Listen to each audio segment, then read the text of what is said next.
हमारे युवाओं को भी संगीत और शारीरिक शिक्षा के साथ शिक्षित किया जाना चाहिए। अरस्तु। आज के हमारे ई क्लास का टॉपिक है शारीरिक शिक्षा, अर्थ, परिभाषा, विशेषता एवं महत्व। स्वागत है आपका हमारे ई क्लास पीएचई एनर्जी कैप्सूल में। आज का टॉपिक है शारीरिक शिक्षा, तो आइए शुरू करते हैं। सबसे पहले जानते हैं शारीरिक शिक्षा का शाब्दिक अर्थ क्या है। शारीरिक शिक्षा का अर्थ है शरीर की शिक्षा।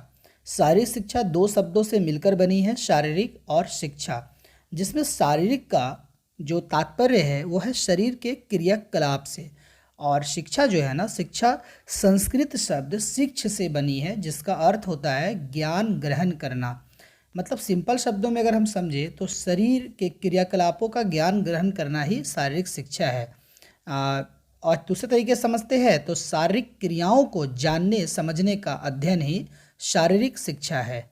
शारीरिक शिक्षा का इतिहास बहुत प्राचीन रहा है, ये बहुत पहले ही शुरू हो चुका था, किंतु अलग अलग देशों में अलग अलग कारणों से शारीरिक शिक्षा के प्रति कई तरह की धारणाएं बनी हुई थी, जो कि शारीरिक शिक्षा के किसी एक भाग को शारीरिक शिक्षा समझते थे। आइए जानते हैं वो धारणाएं कौन सी थी जिनको शारीरिक शिक्षा समझा जाता था। सबसे पहली धारणा थी शारीरिक प्रशिक्षण, जिसे अंग्रेजी में फिजिकल ट्रेनिंग कहते हैं। इसी को शॉर्ट फॉर्म में हम लोग पीटी के नाम से जानते हैं। पीटी क्या था कि ये सेना का ही एक पार्ट था, जिसमें तरह तरह की शारीरिक क्रियाएं की जाती थी, जिससे शरीर स्वस्थ रहे। और शरीर जब स्वस्थ रहता था तो सेना में जो लोग थे वो अपना कर्तव्य जो थे निष्ठापूर्वक निभा सकते थे। दूसरा है शारीरिक संस्कृति, जिसे लोग फिजिकल कल्चर कहते थे। असल में ये फिजिकल कल्चर जो था ये एक तरह से भार उठाने का कार्यक्रम था, जहाँ पे लोग शरीर को चुस्त रखने के लिए, ताकतवर रखने के लिए अच्छे से मेहनत करते थे और भार उठाया करते थे।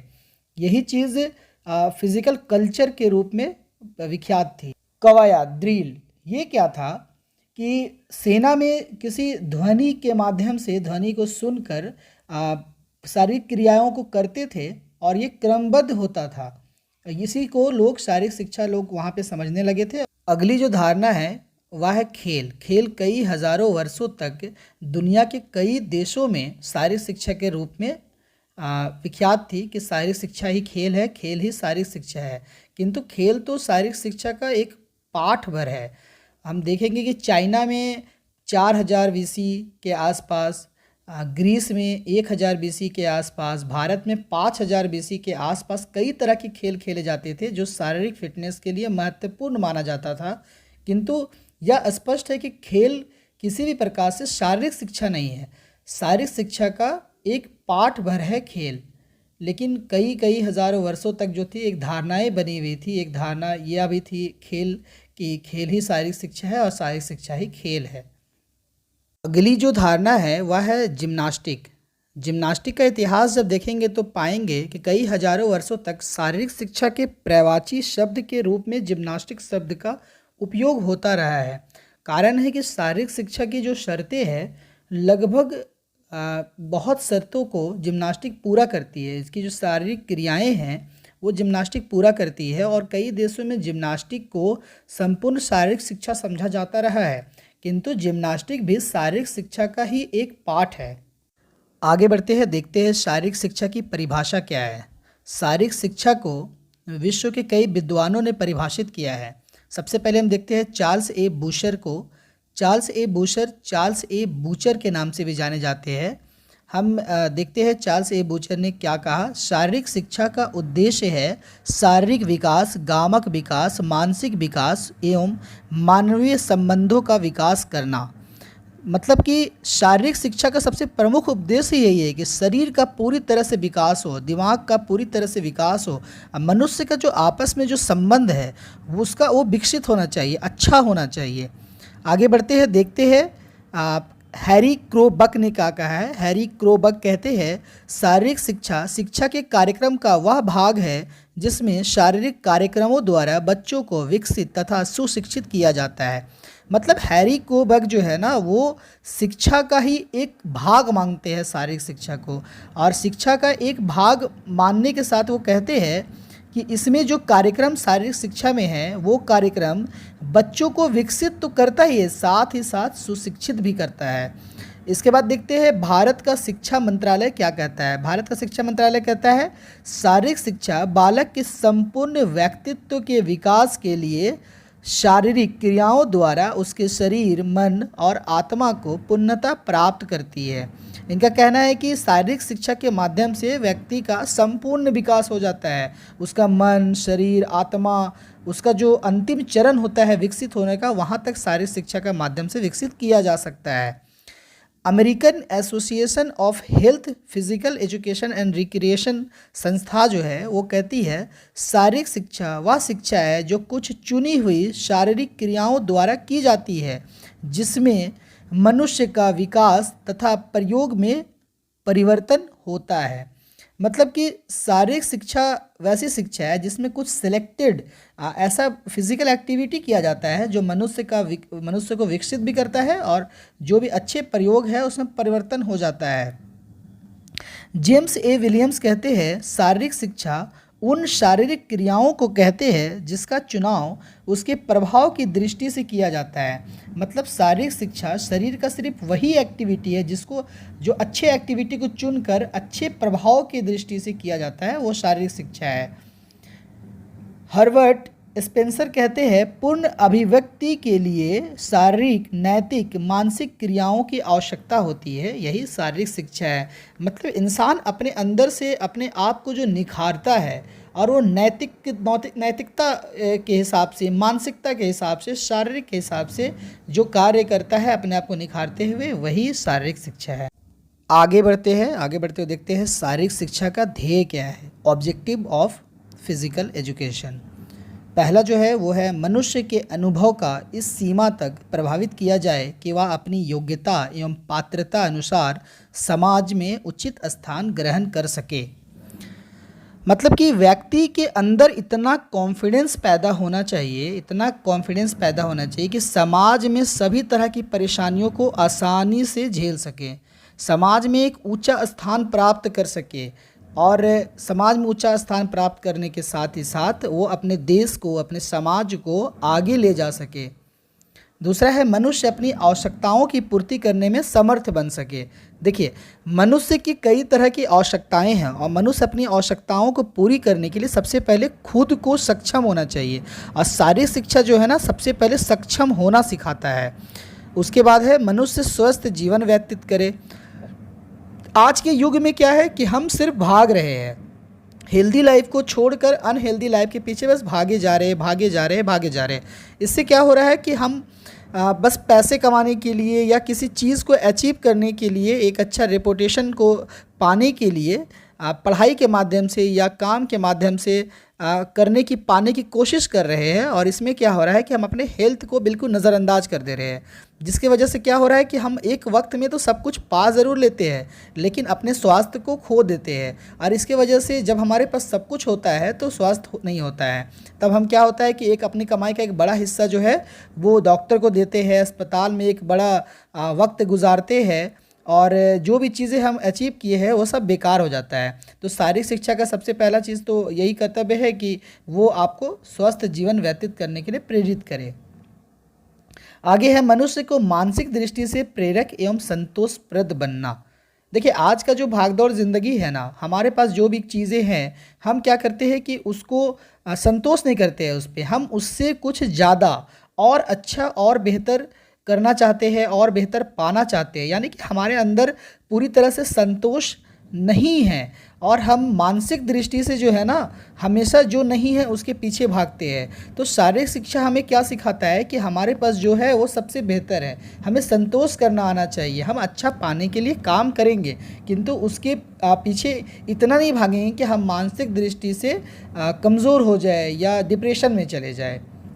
अगला है मनुष्य को सामाजिक दृष्टि से स्वस्थ बनाना। देखिए, मनुष्य व्यक्ति के तौर पे अगर एक व्यक्ति के तौर पर स्वस्थ होगा, फिट होगा, तो क्या होगा कि वो परिवार में भी फिट रहेगा और समाज में फिट रहेगा। तो हर मनुष्य अगर अपना कर्तव्य समझकर खुद को फिट रखे, स्वस्थ रखे, तो समाज जो है वो ऑटोमेटिक जो है वो स्वस्थ हो जाएगा। समाज स्वस्थ हुआ तो हमारा पूरा देश स्वस्थ हो जाएगा। आगे देखते हैं मनुष्य को योग्य नागरिक बनाना। सबसे महत्वपूर्ण चीज़ जो है वो शारीरिक शिक्षा का यही है किस एक योग्य नागरिक बनाना, किसी भी मनुष्य को एक योग्य नागरिक बनाना। योग्य नागरिक किसको बोलेंगे? जो व्यक्ति अपना सारा कर्तव्य को निभाता हो। सारा कर्तव्य से तात्पर्य है कि सबसे पहले वो खुद स्वस्थ रहे, अच्छी शिक्षा ग्रहण करे और समाज को कुछ दे। कुछ दे से अर्थ ये है कि वो समाज को अच्छी चीज़ें दे, ना कि बुरी चीज़ें दे।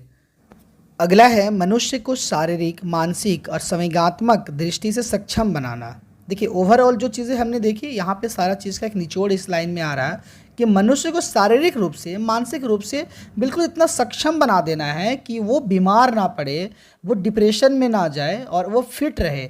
जब एक व्यक्ति डिप्रेशन में नहीं रहेगा, मानसिक रूप से स्वस्थ रहेगा, शारीरिक रूप से स्वस्थ रहेगा, तो वो क्या होगा कि देश के लिए, राष्ट्र के लिए, अपने समाज के लिए बहुत कुछ अच्छा करेगा।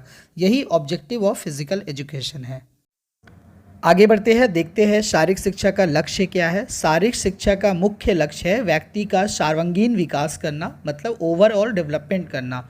और ये 4 चीज़ों पे डिपेंड करता है। एक व्यक्ति का फिजिकली डेवलपमेंट होना चाहिए, मेंटली डेवलपमेंट होना चाहिए, सामाजिक डेवलपमेंट होना चाहिए और इमोशनली डेवलपमेंट होना चाहिए।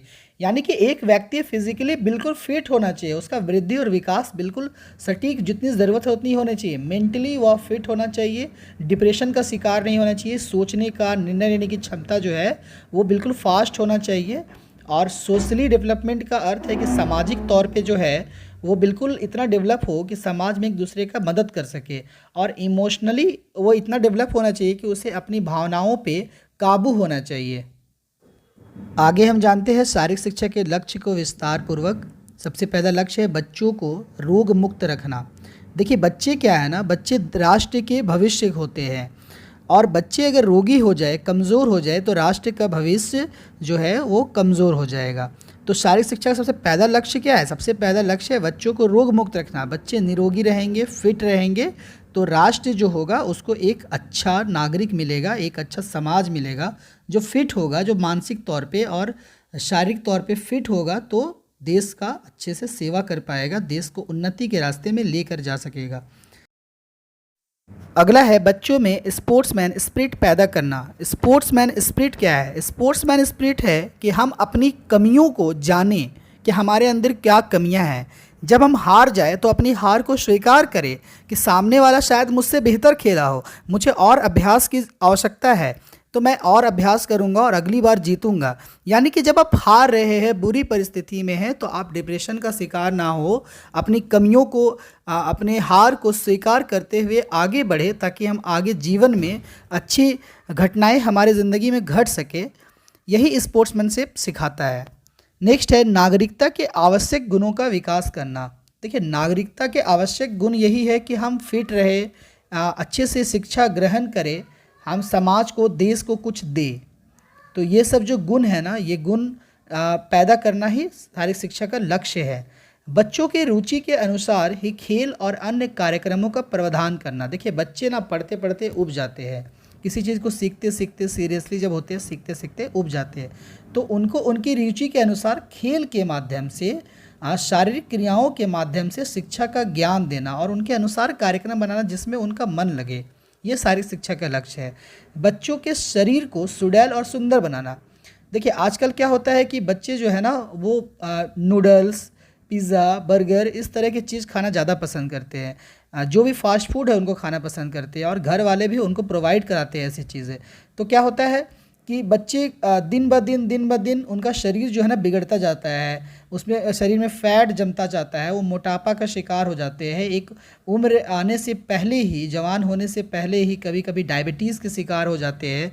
और ऐसे बच्चे जब 40 साल की उम्र पार करते हैं तो कई तरह की बीमारियां इन्हें घेर लेती है। तो बच्चों का शरीर को सुडौल बनाना और सुंदर बनाना शारीरिक शिक्षा का लक्ष्य है। व्यक्तित्व का निर्माण करना। एक व्यक्ति अपने व्यक्तित्व का निर्माण यदि करेगा, निर्माण करने से अर्थ क्या है कि उसका व्यक्तित्व इतना निखर के आना चाहिए कि दूसरों के लिए वो एग्जाम्पल बन जाए।